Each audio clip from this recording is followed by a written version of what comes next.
So at this stage, you're probably finally sick and tired of being sick and tired. You've probably been overworked, overexhausted, overdoing it, and now you're realizing that if you don't do it, it's not going to get done. And that is not a good place to be in. And finally, you're ready for some change. Welcome to the party. Welcome to the family. You're in the right place. It's called evolving. And you're here because it's normal. We as human beings, we all evolve, and we all recognize that as we grow and as we change, we have to establish systems and strategies to make our lives sustainable. Today, we're talking about burnout.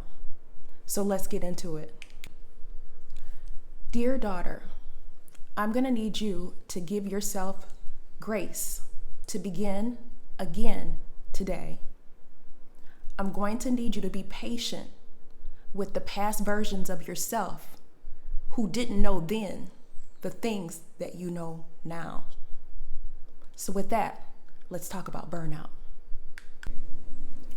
So I want to talk a little bit about what burnout is, and more specifically, I want to cover some specific ways in which it shows up uniquely in us as Black women. And more specifically, I also want to share with you all some of the strategies that I have found to be helpful with dealing with signs and symptoms of burnout and things that we can do and we can implement in our lives to help with burnout. So I will be looking down at my notes so that I can stay on track. But what is burnout? Burnout is a state of emotional, physical, and mental exhaustion that is caused by excessive and prolonged stress. It occurs when you are feeling overwhelmed, emotionally drained, and you are unable to meet the constant demands that are upon you. One way that burnout is differentiated from just regular exhaustion is that when you have burnout, it really doesn't improve with resting, right? So you take the weekend off, you get some extra rest, you get some extra sleep, and you find that on Monday morning, you are still in the same place that you were on Friday evening. So that is burnout. And I want to cover some specific ways that I have noticed that it seems to show up in us as Black women. Of course, I mentioned exhaustion. Yes, being tired, sick and tired of being sick and tired, feeling tired all the time. Number 2, hair loss or alopecia, I have found to be, for me, in women, I have found in my experience to be a symptom of burnout in women.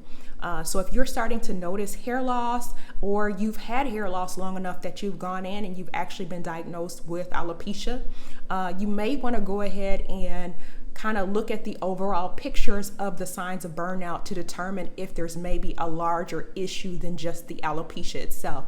In particular, if the alopecia is really not responding to whatever treatments or regimens or whatever it is that you've tried to do, and it's really not helping at all, you may want to look at the whole picture. Another sign, nosebleeds. That can be a sign of burnout. Headaches, of course. Some people get headaches. Some people are more prone to having headaches on a regular basis. But if you're finding that you're just getting headaches out of the blue and you're having them all the time, in particular when you think on certain subjects, you're getting a headache, that can be a sign of burnout. Lack of focus. Being unable to focus or to concentrate on whatever it is that you're trying to do can be a sign of burnout. Insomnia. Memory loss or memory issues. I know for me that was a scary one. I experienced that when I was having signs of burnout, and that is a scary one. Weight gain or weight loss. So weight changes. So if you're gaining weight, especially in the belly area, a lot of the weight that comes in the belly area can be related to increases in cortisol, stress, but also burnout. And I noticed this in my life. I noticed that definitely I carry more weight in the belly area when I'm under more stress. So tune into that and recognize that your body does give you signals and signs of different things. And sometimes we have to recognize that our body is communicating with us, and maybe we need to be open to what it's trying to tell us. Elevated blood pressure can be a sign of burnout, especially if the blood pressure seems resistant to whatever treatments you're doing. You're trying to eat better, you're getting the exercise, you're getting out and you're getting for walks, you're taking the blood pressure medication consistently, and the blood pressure still is not responding. You could be stressed and burnt out. A sense of dread, anxiety, whatever the case is, when you have to get up and go to work, or you have something that you need to take care of, and you have just this sense of dread, like, oh my gosh, how am I going to do this? And especially if that is not something that you're generally prone to, like you don't have an underlying issue with anxiety or anything like that, but suddenly you find that you are getting a sense of dread when you think about the things that you have to accomplish or the things that you need to get done. A lack of compassion. This one is, I think, a telltale sign, and I'm starting to see this one very vividly on YouTube, but a lack of compassion. So when you are drained, you literally don't have the energy to be compassionate with anybody for anything. And you'll see sometimes your own responses, and sometimes your own responses will scare you. Like, what? Was that me? Something is not right. But yeah, definitely lack of compassion. Sometimes we call it compassion fatigue or cynicism, resentment or general irritability, in particular for those that we serve.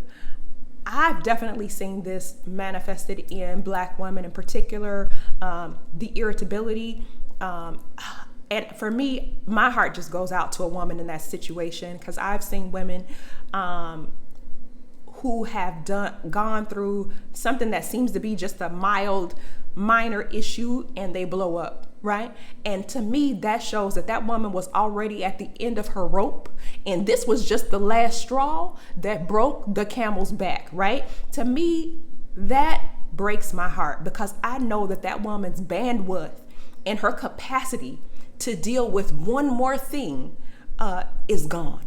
And we don't want to be operating in that place, right? We don't want to be in a constant state of complete emptiness, that when one thing happens, that we are going to just explode. We don't want to be in that place. And then finally, another sign that I see, it would be slurred speech and difficulty with word finding. And I dealt with that when I was dealing with burnout, and that is scary. So burnout is real. So in the case you didn't know, I'm guessing that since you clicked on this video, you know that burnout is real. It affects so many of us in this day and age, and it's very important that we are working on finding ways to address it.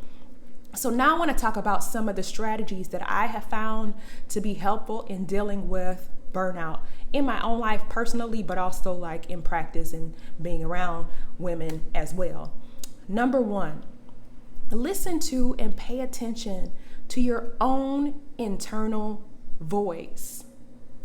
I'm going to say that again, because I know that some of you, if you're anything like me, you already want to know what number two is, because you don't feel it's important to listen to your own internal voice, because you want to listen to my voice and you want to hear me tell you about what number two is. Right? Because you're a go-getter. You're ready.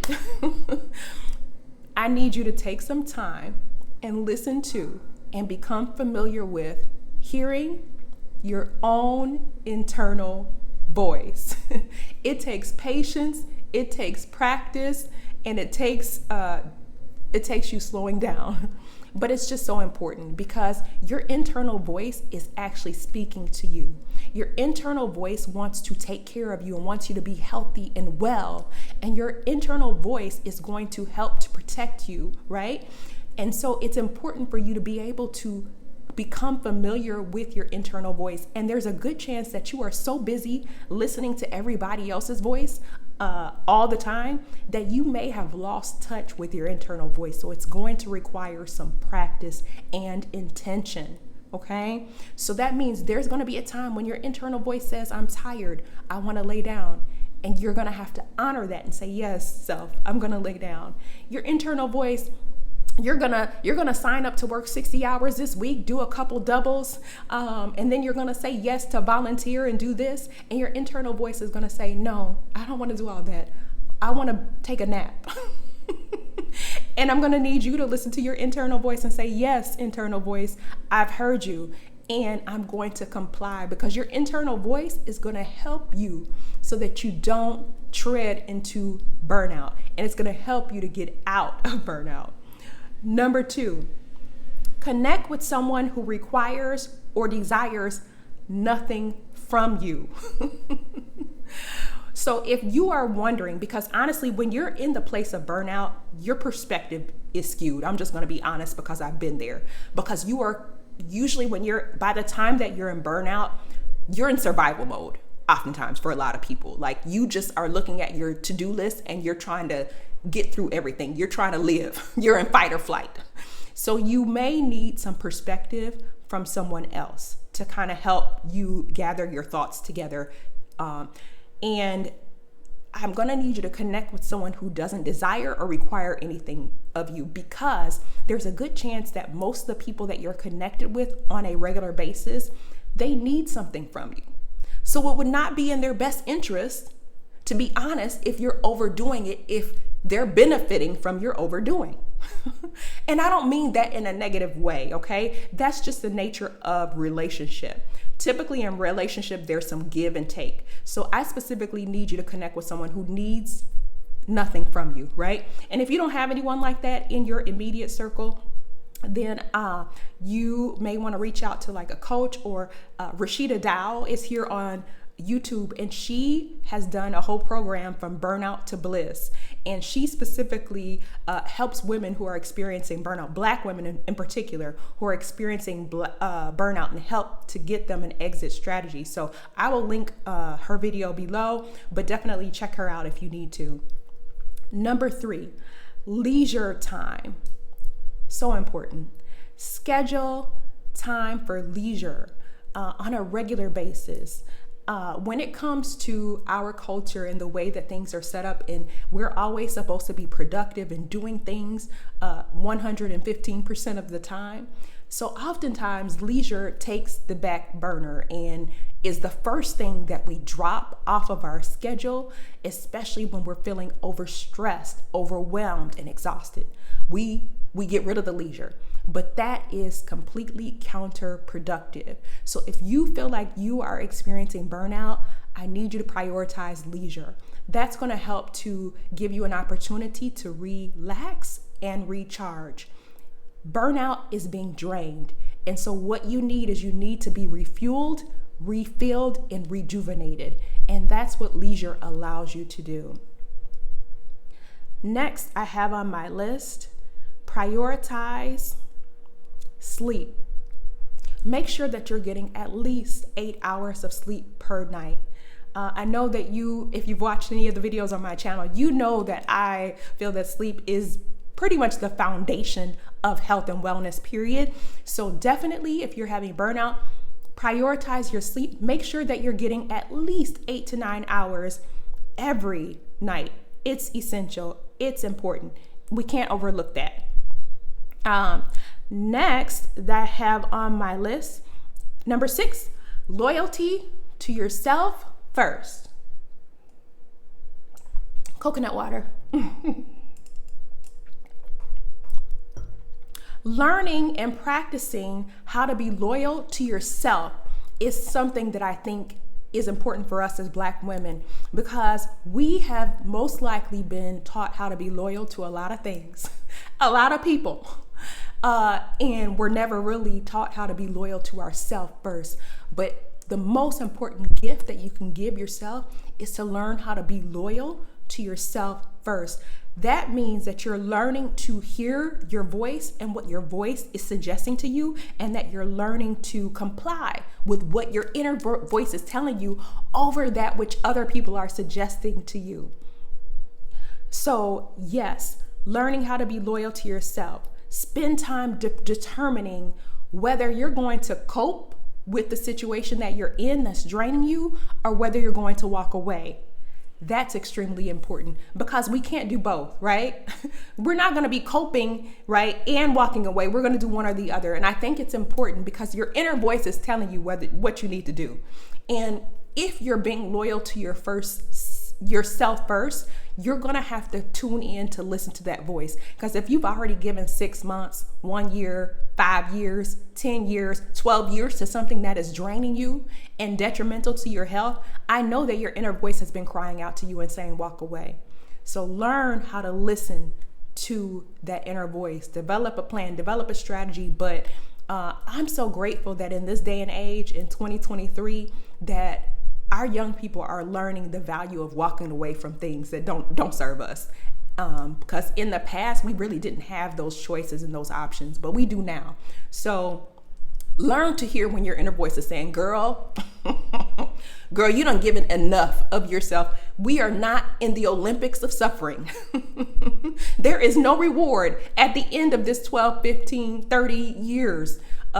You're not going to get an achievement of rest. You're just gonna have poor health at the end of all of that suffering. So yeah, learn to listen to that voice. Walk away. Walk away. Number 7. This was a game changer for me. Let me know what you think, but this was a game changer for me. When I learned to recognize that other people's happiness is not my responsibility. What? But yes, recognizing that other people's happiness is not your responsibility. And this, I think, was a game changer for me, being that I'm an overachiever, a people pleaser, right? An empath, some may call me, a nurturer, a caregiver. I'm a nurse, right? So I have the perfect recipe for someone who's gonna feel as though they were responsible for someone else's happiness. So when I finally got to the stage where I realized that that wasn't my responsibility, that was a game changer. And that leads me to my next point. Number 8, realizing that I am responsible for my own happiness. That happiness is not down the road somewhere when I do something else, when I do enough of X, Y, Z, but that rather happiness is something that I am responsible for creating in my life starting today, right? That means that I have to take a good look at the things that are causing me to be unhappy and sitting with myself and deciding what things I need to get rid of and what things I can incorporate into my life now on a regular basis to experience happiness. And I had to actually sit down and challenge myself, because it's very easy to believe that happiness is somewhere in the future, right? It's after this degree, it's after this job, it's after this marriage, it's after this child, it's after this vacation. I had to sit with myself and actually say, if nothing else were to change in your life, right? How could I be happy today? And when I started sitting down with myself and having that conversation, what would my life look like in its current state if I were to be happy? And I started implementing things into my daily life where happiness was the normal, right? On a regular basis, that I wasn't going to wait for this goalpost in the future for my happiness, because we don't know what the future holds. But I know that I was not going to postpone my happiness. And so I had to develop a strategy and a plan and implement some things. And it was so worth it. It is so worth it. And number 9, boundaries. Working to establish boundaries for yourself that help you to center rest, self-care, and peace of mind. There is nothing like peace of mind. And I think also it's important, especially with boundaries, to not have regrets, because I see a lot of videos on boundaries and they make it as though there were things that you should have done in the past when you didn't know what a boundary was. I mean, I don't know about you, but I've only heard about boundaries in the last few years. Like, I don't know where they were all my life, but nobody told me about a boundary that I was supposed to have. So they weren't there. But now that I'm here on this side and learning about boundaries, I have really appreciated not feeling guilty about things that I didn't know when I just didn't know them. And I actually watch a YouTuber, and his name is Timothy Ward. Hi, Timothy Ward. Hi, if you're watching this video. One thing that I really appreciate about his journey and about the things that he shares on his channel is that he has previously dealt with alcohol overuse or alcoholism. And so a lot of the times people will come and ask him about his regrets. And does he regret this and does he regret that? And he really helped me to frame kind of my life, because one of the things that he talks about on his channel is that he doesn't really regret who he was then, because then he wouldn't be the person that he is now, right? That he's kind of looking at his life as just kind of a learning situation. And by all means, when he did have some unfortunate circumstances, he definitely, apologized and did the work. But regret wasn't useful, and he doesn't live and walk in regret, right? And I've learned that it's so important for us, right, that we don't walk in regret, because that is not useful, but that we can now look back and say, okay, what did I learn from that situation? What I know, I have a lot of years of not having boundaries. I have a lot of lessons learned now, and that makes my life beautiful, right? Because I'm not the same person now that I was then. I'm a different person today, and I'm grateful for who she is. I'm grateful for who she is today. But you know who got her there? The previous version of myself. So I've forgiven myself for not knowing then what I know now. And the next that I have on my list, number 10, become a student of your own life. Life has ups and downs. And so I think it's really important that rather than staying in a space of feeling, like I said from the previous point, regretful, but asking yourself, what can I learn from this situation? And how can I use it to help me going forward?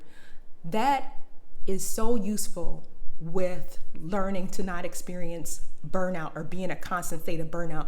Because honestly, our life is teaching us lessons, right? When we're feeling down and exhausted and tired and overwhelmed, if we actually pay attention to how we got there and we look at what lessons we can learn, what we'll find is if we actually pay attention to those lessons, we can start to shift things and move things strategically so that we don't find ourselves in that position again. The last point that I want to bring up is that number 11, if you are experiencing burnout and have decided to take a break and now you're starting to feel better, you're starting to feel recharged, you're ready to get back out there, that's normal. Don't go start no nonprofit and become an entrepreneur and put yourself in the same situation that you're trying to recover from. Recognize that when you return to the same environment, when you set yourself up with the same level of work and you're overdoing and overworking, that you are going to experience burnout again.